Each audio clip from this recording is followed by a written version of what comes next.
ગ્રસ્થાશ્રમ બહુ જ મહત્વનો છે. વિચાર કરજો. અને ગ્રસ્થાશ્રમ જરૂર નથી કે બધા એક જ ઘરમાં ઘૂસીને રહે. હા, સુખી થાય, બધા પોતપોતાના ઘર બાંધે. કોઈ બાળકોને રૂંધવાની વાત થોડી છે કે ના એને જવા જ નહીં દેવાનો, ના અહીંયા જ રહે, એવું બી નથી. બધા પોતપોતાના ઘર બાંધે, આગળ જાય, એ જાય. પણ જે આપણી વેલ્યુઝ છે એ ગ્રહસ્થી તરીકેની, એક સંબંધી તરીકેની, એ ઓછી ન થવી જોઈએ, એ જુદી ન પડવી જોઈએ. ક્યાંક કંઈક સારું જોઈએ તો સ્વજનો યાદ આવવા જોઈએ. જીવનમાં ક્યાંક કોઈક સંકટ આવે તો દોડતો પપ્પા પાસે આવીને વાત કરે કે પપ્પા આ તકલીફ છે. પોતાના મનની વાત જ્યાં ખુલીને કહી શકાય એવું ઘરનું માહોલ રાખજો. જે ઘરમાં એવો માહોલ નથી હોતો ને ત્યાં બાળકો પછી ખોટા પગલા લઈ લે છે. એટલા માટે ઘરમાં એ માહોલ હોવો જોઈએ. ગમે તેટલી મોટી ભૂલ કેમ ના થઈ ગઈ હોય બાળકથી, પણ ઘરે મમ્મી પપ્પા જોડે શેર કરી શકે એટલો સ્પેસ જરૂર રાખવો જોઈએ, જેથી એને બહાર કોઈ સહારો ગોતવા ન જવું પડે, એને કોઈ વ્યસનો ન ગોતવા પડે, એને ખોટા નિર્ણયો ન લેવા પડે. અને જ્યારે એ સ્પેસ એ વ્યવસ્થા નથી મળતી ત્યારે ખોટા નિર્ણયો લેવાઈ જતા હોય છે. થોડું મન હળવું રાખવું, ક્ષમા માટેની તૈયારી રાખો. આપણા જ છે અને જ્યાં માફ નથી કરી શકતા ત્યાં પછી બહુ અઘરું થઈ જાય છે. ગ્રસ્ત આશ્રમના દર્શન કરવા માટે નારદજી ગયા છે અને પ્રભુ દરેક સંબંધોને આનંદથી નિભાવે છે. બાળકો સાથે ખેલી રહ્યા છે, પત્ની સાથે ઈંડોળે ઝૂલી રહ્યા છે, વડીલોની સેવા થઈ રહી છે. પ્રત્યેક સંબંધોને, જે કૃષ્ણનો ભક્ત હોય એ સંબંધોની વેલ્યુ સમજતો હોય.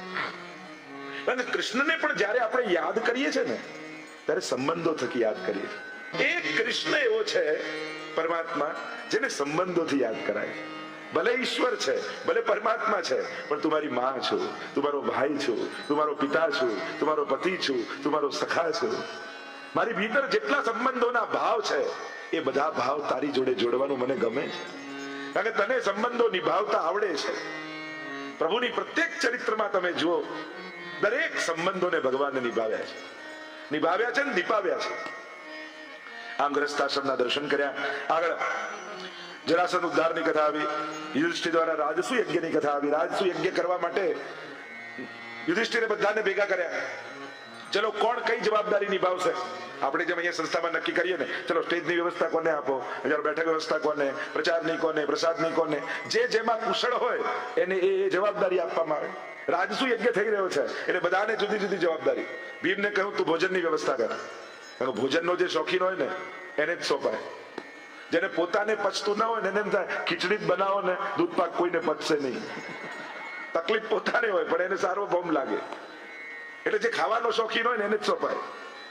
જેને જે વ્યવસ્થા, જેમ પ્રસાદની વ્યવસ્થા, જમવાની, કહ્યું જો દાનની વ્યવસ્થા કોને, ધન તો કે દુર્યોધનને આપો. બધા કે દુર્યોધનને અપાતી હશે, પ્રભુ કે ના આપો, પણ બધું ખતમ કરી નાખશે તો કે ના, એના હાથમાં પદ્મનું નિશાન છે, એ જેટલું આપશે ને એના કરતા ડબલ બીજા દિવસે ભંડારમાં આવી જશે.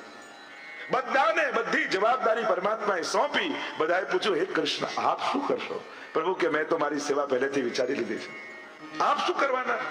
શું વિચાર્યું છે? આપણા યજ્ઞમાં જેટલા સંતો મહાત્માઓ આવશે એમના ચરણ પખારવાની સેવા હું પોતે કરીશ. અને જેટલા મહાત્માઓ પધારે છે ભગવાન એના ચરણ ધોવે છે અને પ્રભુ મહાપુરુષોની સેવા કરે છે. આમ ભક્ત પરાધીનો, હું ભક્તને પરાધીન છું. વિરોધ કર્યો શિશુપાલે. બધાએ નક્કી કર્યું કે અગ્ર પૂજા કોની, પહેલી પૂજા કોની થવી જોઈએ યજ્ઞમાં? આપણે ત્યાં પણ કોઈ સારો પ્રસંગ આવે તો સૌથી પહેલા કોને યાદ કરાય? આ વિવેક હોવો જોઈએ. આપણે ત્યાં સૌથી પહેલા ઠાકોરજીને યાદ કરતા હોઈએ છીએ.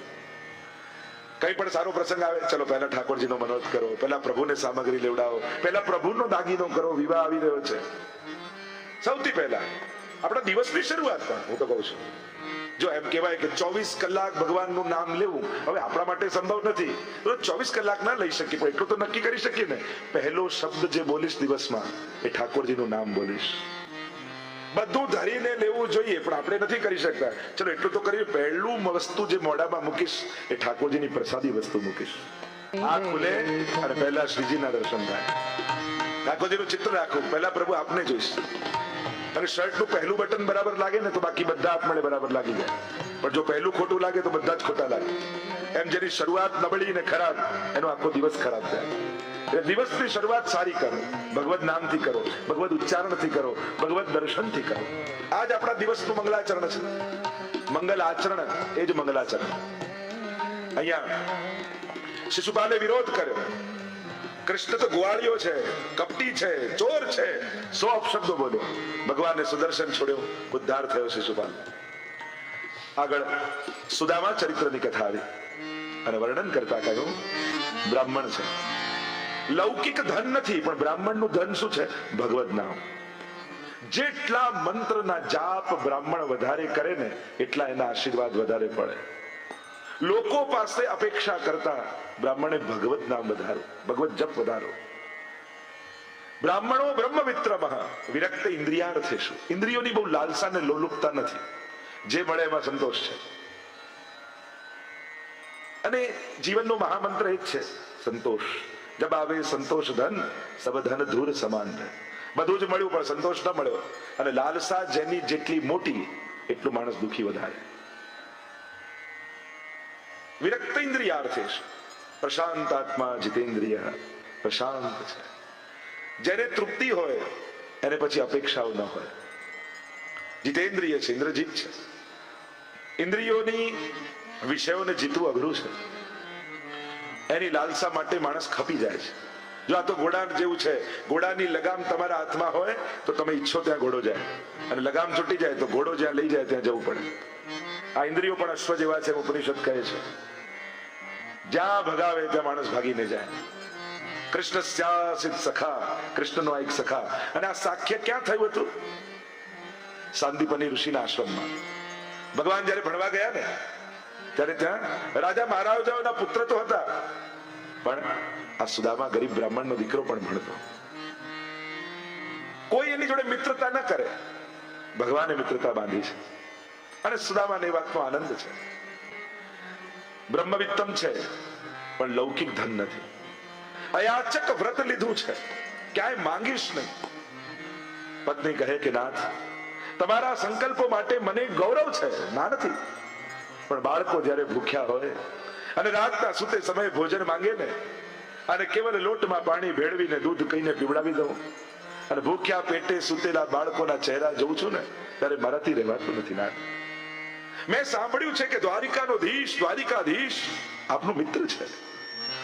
માંગવા જાઓ એમ નથી કહેતી, મેં તો એમ સાંભળ્યું છે કોઈ એક વાર એના દર્શન કરી લે ને તો એ જન્મ જન્માંતરનું દારિદ્ર્ય એનું ટળી જાય, એવો મારો દ્વારિકાનો નાથ છે. એક વાર જાઓ તો ખરા મળવા.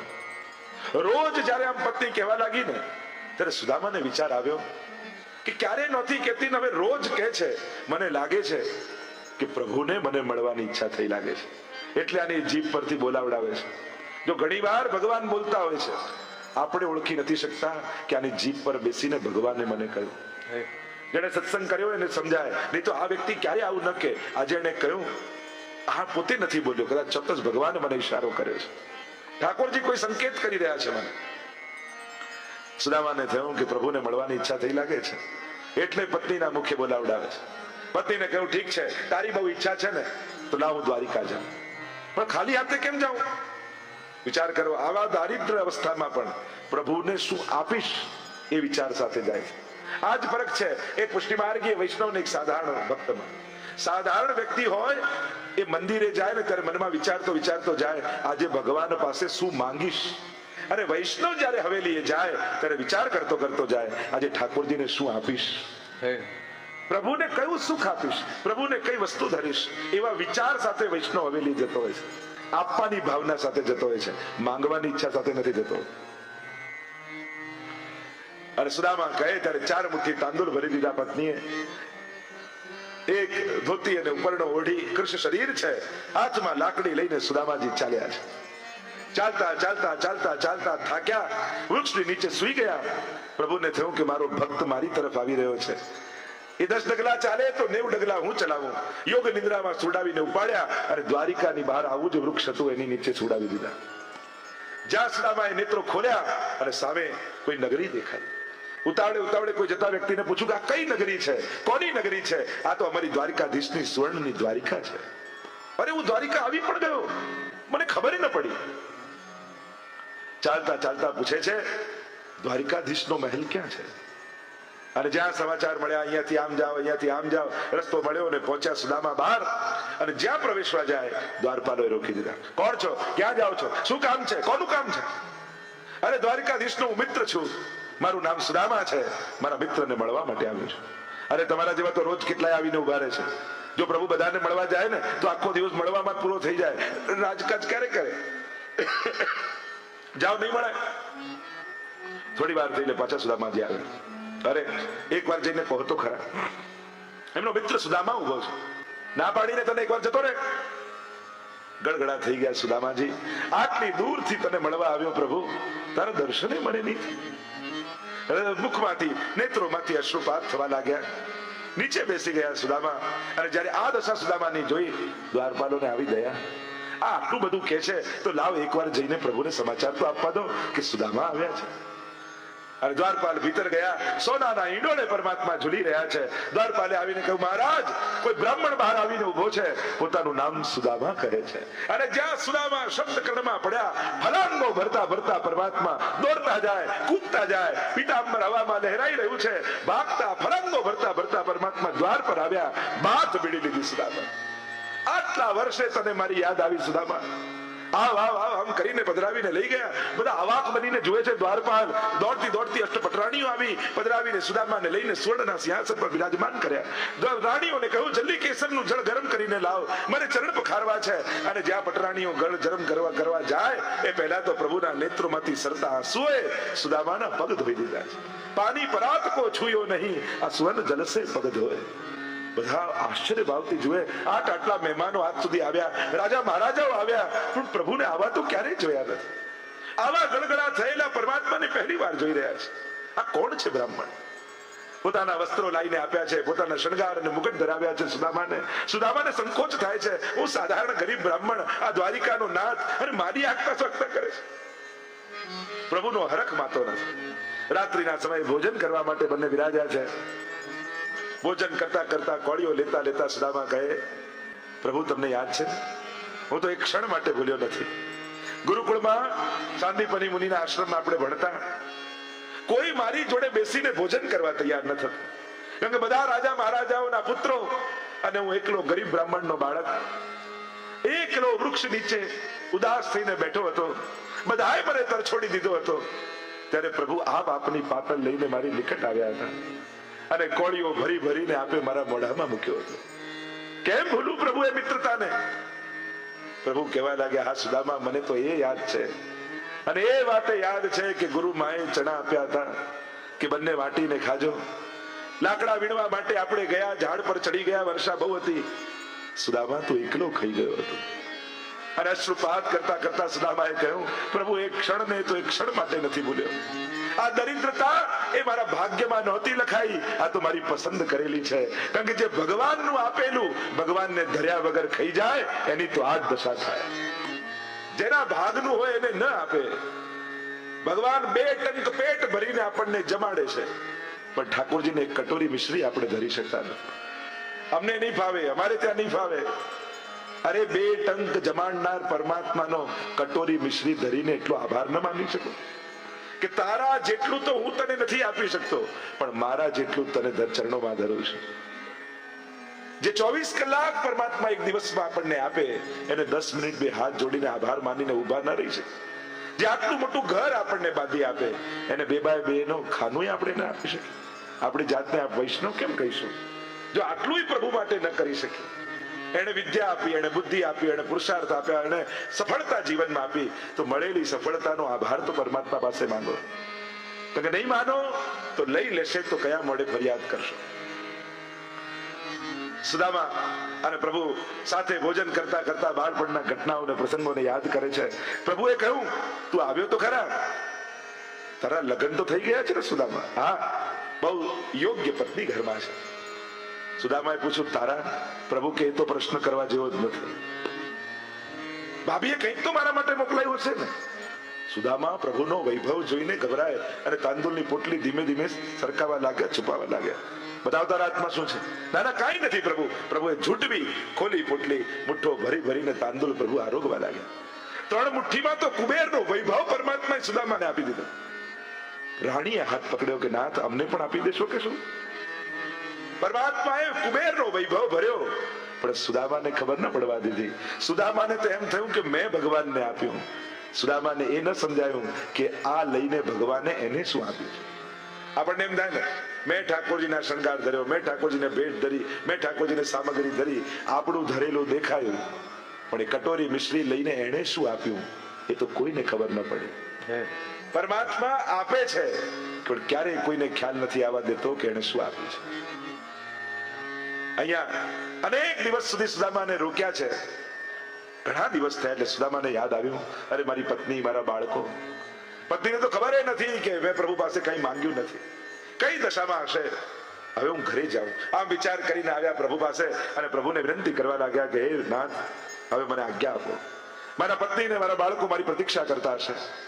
પ્રભુએ કહ્યું જાય છે, હા, પણ મારા વસ્ત્ર, મારા શણગાર, મારું મુગટ ફરી એ જૂના ધોતી ને ઉપરના લઈ અને આપ્યા. સુદામાને પહેર્યા, પ્રભુના વસ્ત્રોને શિંગાર કાઢીને આપ્યા. મનોમન પ્રભુનો આભાર માન્યો. સારું થયું પ્રભુ, આપે મને કંઈ આપ્યું નહીં, નહીં તો જતી વખતે આપની આંખોથી આંખો હું મુલાવી ન શકત. પ્રભુ આપીને પણ ક્યારે પણ ભક્તને નીચો નથી દેખાડતો. મેં આપ્યું છે એવો હક નથી જતાવતા, એવો ઉપકાર નથી જતાવતા. સુદામા મનોમન આભાર માને છે, જવાની તૈયારી કરે છે. બંનેની આંખો ભીંજાઈ, એકબીજાને ભેટ્યા. હવે પાછા ક્યારે મળીશું કોણ જાણે. હા પ્રભુ, વિધાતા ક્યારે ફરી મુલાકાત લખી છે કોણ જાણે. પ્રભુ હવે આજ્ઞા આપો, હું જાઉં. ઠીક છે સુદામા, વહેલો પાછો આવે છે. ડગલા ભરતા સુદામાજી આગળ નીકળ્યા અને જ્યાં દરવાજે પહોંચ્યા, પ્રભુએ પાછળથી અવાજ લગાવ્યો, સુદામા. અને ધીમે રહીને સુદામાએ વળીને જોયું. પ્રભુના પણ નેત્રો ભીંજાયેલા હતા. પ્રભુ કહેવા લાગ્યા કે સુદામા, આજે તું જાય છે, કોણ જાણે આપણે પાછા ક્યારે મળીએ, મળીએ કે ના મળીએ કાંઈ ખબર. હા પ્રભુ. સુદામા, તારી કોઈ યાદગીરી તો આપતો જાય, કોઈ નિશાની તો મૂકતો જાય. સુદામાને સંકોચ થયો કે પ્રભુ મારી પાસે તો કાંઈ નથી, હું શું આપને આપીને જાઉં. પ્રભુ કહે, સુદામા, તારી પાદુકા મને આપતો. મારી પાદુકા? હા પ્રભુ. પ્રભુ કહે, હા સુદામા, તારી પાદુકા. રોજ હું એને જોઈને તને યાદ કરીશ. સુદામાને સંકોચ થયો. ઠીક છે પ્રભુ, આપની આજ્ઞા. ખૂણામાં બંને ખડાઓ કાઢી અને ખુલ્લા પગે દ્વારિકાની બજારમાં નીકળ્યા સુદામા. અને હવે તો આઠે પટરાણીઓનો પિત્તો ગયો. હદ કરો છો પ્રભુ, એ ગરીબ બ્રાહ્મણની પાદુકા આપે લઈ લીધી. ખુલ્લા પગે દ્વારિકામાં જાય છે, સારું કહેવાય. પ્રભુ કે હું ઈચ્છું છું, હું ચાહતો હતો કે ખુલ્લા પગે દ્વારિકામાં જાય, પણ કેમ? પ્રભુ કહે કે ખુલ્લા ચરણારવિંદથી મેં બ્રજને તો પાવન કર્યું, પણ સુદામાને સુદામા મારી દ્વારિકાપુરીને પાવન કરવાનું સામર્થ્ય મારામાં નથી. એ તો સુદામા જેવા ભક્તો જ્યારે ખુલ્લા પગે જશે ને દ્વારિકામાં, તો દ્વારિકા ચોથું ધામ બની જશે. આવા ભક્તોના ચરણોના સ્પર્શ આ રજને થશે તો લોકો અહીંયા યાત્રા કરવા આવશે. આવા અવસ્થામાં પણ જે મને આપીને જતો હોય, એના તો તીર્થ રૂપ ચરણો એ ભૂમિને તીર્થ બનાવી દેતા હોય છે. પ્રભુ પટરાણીઓને કહે, તમે ચિંતા ન કરો, મેં એને કુબેરનો વૈભવ આપી દીધો છે. તો એને કહ્યું કેમ નહીં? કહી દીધું હતો એનો રસ્તો જલ્દી કપાઈ જાય. પ્રભુએ કહ્યું, જો માંગનારો માંગી ન શકતો હોય તો હું આપનારો કેમ કહી દઉં કે મેં તને આપ્યું છે. હું ક્યારે પણ કોઈને યાદ અપાવી એને નાનો નથી બનાવતો. દરેકને એમ જ લાગે કે મારી મહેનત, મારી બુદ્ધિ, મારું પુણ્ય, મારો પુરુષાર્થ, મારી હોશિયારી આપું છું હું, પણ માણસને એવો જ અહેસાસ કરાવું છું કે એની હોશિયારીથી એને મળ્યું છે. અને ચાલતા ચાલતા સુદામા મનમાં પ્રભુની સાથે વિતાવેલી ક્ષણોને સ્મરણ કરતા કરતા જ્યાં સુદામાપુરી પહોંચ્યા છે, જોયું તો ઝૂંપડું ગાયબ. મહેલ ઊભું છે. અરે કોઈ રાજાએ ચડાઈ કરીને મારું ઝૂંપડું તોડી નાખ્યું. ક્યાં મારા બાળકોને મારી પત્નીઓ ગઈ હશે? ડર્યા, ગભરાયા. અરે મારું ઝૂંપડું ગયું. એટલામાં સોળે શણગાર સજેલી એક સ્ત્રી સામેથી દોડતી દોડતી દોડતી દોડતી આવી. પહેલા તો ઓળખ્યા નહીં સુદામા, પછી તો મારી પત્ની. ના, ઠાકોરજીની કૃપા થઈ. કુબેરનો વૈભવ આપણા આંગણે મૂકી દીધો પરમાત્માએ. અને આ સાંભળતાની સાથે ઘૂંટણીએ બેસી ગયા સુદામા. પોત મૂકીને રડવા લાગ્યા. રહ્યો તું કપટીનો કપટી. મને તો એમ હતું કે હું આપીને આવું છું, અને અહીંયા આવીને જોયું તો આપનારો તો તું છું, દાતા તો તું છું. મેં તો 3 મુઠ્ઠી તાંદુલ આપ્યા, તે કુબેરના વૈભવ મારા આંગણે ભરી દીધા. આ પ્રભુની કૃપા છે. સખ્યમ મધુરમ, આજ પ્રભુની સાખ્યતાની મધુરતા છે. પ્રભુ પોતાના સખાઓ માટે મિત્રતા શીખવી હોય તો કૃષ્ણ પાસે શીખજો. એ નાના હતા ત્યારે વ્રજમાં બાળકોની સાથે ખેલતા. સખ્યમ મધુરમ. મથુરા આવ્યા તો ઉદ્ધવ ભગવાનના સખા છે, એને કૃપા કરી ગોપીઓ પાસે મોકલીને. પછી હસ્તિનાપુર પધાર્યા તો અર્જુન ભગવાનના સખા છે, પોતે સારથી બની અર્જુનની રક્ષા કરે છે. અને દ્વારિકા આવ્યા તો સુદામા ભગવાનના સખા છે. આટલા સખાઓ ભગવાનના. સખ્યમ મધુરમ. પ્રભુએ કૃપા કરી. આમ સુદામા ચરિત્રનું વર્ણન કરવામાં આવ્યું. આગળ સૂર્ય ગ્રહણ સમયના પ્રસંગ આવ્યા. સૂર્ય ગ્રહણ લાગ્યું એકવાર, અને બધા અહીંયા દ્વારિકાથી વસુદેવ દેવકીને લઈ પ્રભુ પટરાણીઓને લઈ કુરુક્ષેત્ર આવ્યા છે. ત્યાં આજે પણ બ્રહ્મ સરોવર છે, અને સૂર્યગ્રહણ લાગે ત્યારે સ્નાન કરવાનો મહિમા છે. અને અહીંયા ગોકુલથી નંદ, યશોદા, ગોપીઓ, ગ્વાલ એ બધા પણ આવ્યા છે. બધા જ પોતપોતાની છાવણીમાં રોકાયા છે. પ્રભુને સમાચાર મળ્યા કે વ્રજવાસીઓ આવ્યા છે. મનમાં ઉત્કંઠા થઈ મળવાની. કેટલા વર્ષો થઈ ગયા વ્રજવાસીઓને મળે, અને પ્રભુ પધાર્યા છે. નંદ યશોદાને છાતીએ ચાપી લીધા. ચોધાર આંસુએ યશોદા રડવા લાગી. કહીને ગયો ને તું પાછો ના. સખાઓને જઈને પ્રભુ મળે છે, એકબીજાના ગળે લાગે છે, નાનપણની વાતો કરે છે. પ્રભુ બધાને મળે છે. પ્રભુની આંખો કોઈને શોધી રહી છે. એટલામાં ગોપીઓ આવી. અરે પ્રભુ કહીને જતા રહ્યા, આપ અમને ઠગી ગયા. બધા જ ગોપીજનોને પ્રભુ મળી રહ્યા છે, પણ પ્રભુની આંખો કોઈને શોધી રહી છે. ન રહેવાયું ત્યારે ગોપીને પૂછ્યું, રાધા ક્યાં છે? કહ્યું કે સામે વૃક્ષ નીચે પીઠ દઈને ઉભી છે. કહીને ગઈ છે નથી જોવું મારે કૃષ્ણનું મુખ, છેતરીને ગયો છે મને. અને ધીમે ડગલે ભગવાન રાધાજીની ઓર આગળ વધે છે. પ્રભુના ચરણની ચાંપનો અવાજ રાધાજીના રોમ રોમને રોમાંચિત કરી રહ્યો છે. નિકટ આવી પ્રભુએ જ્યાં પાછળથી હાથ મૂક્યો અને પોક મૂકીને રાધાજી ઢળી પડ્યા પ્રભુના ચરણ. કયો અપરાધ મેં કર્યો હતો પ્રભુ, આ રીતે મને છોડીને જતા રહ્યા? પ્રભુ કહે, અપરાધ તમારો નહોતો. ગામમાં જયારે કોઈ એક વ્યક્તિનું ઉધાર બહુ વધી જાય, કરજો બહુ વધી જાય અને ચૂકવી ન શકવાનો હોય, ત્યારે ગામ છોડીને ભાગી જતો હોય છે. એમ તમારા પ્રેમનું કર્જ એટલું બધું ચડી ગયું મારા માથે કે મને ભય લાગ્યો, જો બદલો માંગશો તો મારે ફરી અવતાર લઈને ભૂતલ પર આવવું પડશે. આ એક જન્મમાં ચૂકવી શકું એવું નથી, અને એટલા માટે હું ગામ છોડીને ભાગી ગયો. આઠે પટરાણીઓને સમાચાર મળ્યા, રાધાજી આવ્યા છે. પ્રભુ ભલે અમારી નિકટ સુતા હોય, પણ એમના રોમ રોમથી તો રાધા રાધા રાધા રાધા ધ્વનિ ગૂંજતો હોય. આઠે પટરાણીઓએ રાધાજીને સમાચાર મોકલાવ્યા કે પટરાણીઓ મળવા માંગે છે, એમની છાવણીમાં બોલાવ્યા છે. અને રાધાજી મળવા માટે છાવણીમાં પ્રવેશ કરે છે. આઠે પટરાણીઓ ગોઠવાઈ ગયા છે, અને જ્યાં રાધાજી પ્રવેશે આઠે ઉભા થઈ ગયા. રાધા વિશે સાંભળ્યું બહુ હતું, પણ આજે જોયા પછી એમ લાગે છે એ તો કંઈ સાંભળ્યું નથી. એવું અલૌકિક રૂપ રાધાજીનું છે. દાસીને બોલાવી દૂધ પાન કરાવ્યું, સ્વાગત કર્યું. મળ્યા છે, વ્રજની કથાઓ પૂછી છે. છૂટા પડ્યા. રાત્રિના સમયે પ્રભુ છાવણીમાં પધાર્યા. રૂક્ષ્મણીજી ચરણ દબાવી રહ્યા છે, અને ચરણ દબાવતા દબાવતા પ્રભુના ચરણના તળિયા પર હાથ લાગ્યો અને પ્રભુ બૂમ પાડીને ઉભા થઈ ગયા. અરે પ્રભુ શું થયું? ના કાંઈ નહીં, આમ કરીને સંતાડવા લાગ્યા. અને રૂક્ષ્મણીજીએ ચરણ ઊંચો કરીને જોયું તો ફોલ્લા પડ્યા છે, ચરણ દાઝી ગયા છે. પ્રભુ આવો શ્રમ આપને ક્યાંથી પડ્યો? ના કાંઈ નથી. ના પ્રભુ બતાવો. ત્યારે પ્રભુ કહેવા લાગ્યા કે રાધાજી આપને મળવા માટે આપે બોલાવ્યા. હા, એ આવ્યા ત્યારે દાસી પાસે દૂધ મંગાવ્યું હતું. હા, દાસી ઉતાવળમાં ગરમ ગરમ દૂધ લઈ આવી. અરે રાધાજીને તમારો સંકોચ લાગ્યો એટલે ગરમ દૂધ રાધાજી પી ગયા, અને એમના હૃદયમાં મારા અખંડ ચરણારવિંદનો વાસ છે, અને એની ગરમાટને કારણે મારા ચરણોમાં ફોલ્લા પડી ગયા છે. ત્યારે પટરાણીઓને થયું આ બે દેખાય છે પણ બંને એક જ રૂપ છે. राधे कृष्ण राधे कृष्ण राधे कृष्ण, और राधा निकाल दो तो आधे कृष्ण आधे कृष्ण आधे कृष्ण. राधा वगर तो ये आधो છે. આગળ સુભદ્રા રણની કથા આવી, વેદસ્તુતિની કથા આવી, ભૃગુજી દ્વારા ત્રણેય દેવોની પરીક્ષાની કથા આવી. ભૃગુજીએ ત્રણેય દેવોની પરીક્ષા કરી, બ્રહ્મા વિષ્ણુ મહેશ. મહાદેવજીનું અપમાન કર્યું ને મહાદેવજી ક્રોધિત થયા. બ્રહ્માજીનું અપમાન કર્યું, બ્રહ્માજી ક્રોધિત થયા. ભગવાન વિષ્ણુ શેષ શૈયા પર પડેલા હતા. ભૃગુજી આવ્યા અને પોતાના પગનો પ્રહાર પ્રભુની છાતી ઉપર કર્યો. આજે પણ ઘણા લાલનના સ્વરૂપ જોશો ને તો આટલું નાનકડું ચરણનું ચિહ્ન અહીંયા છાતી પર હશે. એને કહેવાય ભૃગુ લાંછન. ભૃગુજીએ છાતી પર પ્રહાર કર્યો એટલે ઠાકોરજીએ ચરણ પકડી લીધા. પ્રભુ જરાય નારાજ ન થયા, ઉલટાનું કહ્યું કે પ્રભુજી મારી છાતી તો કઠોર છે, ક્યાંક તમારા કોમળ ચરણને મારી કઠોર છાતીની ચોટ તો નથી લાગી ગઈ?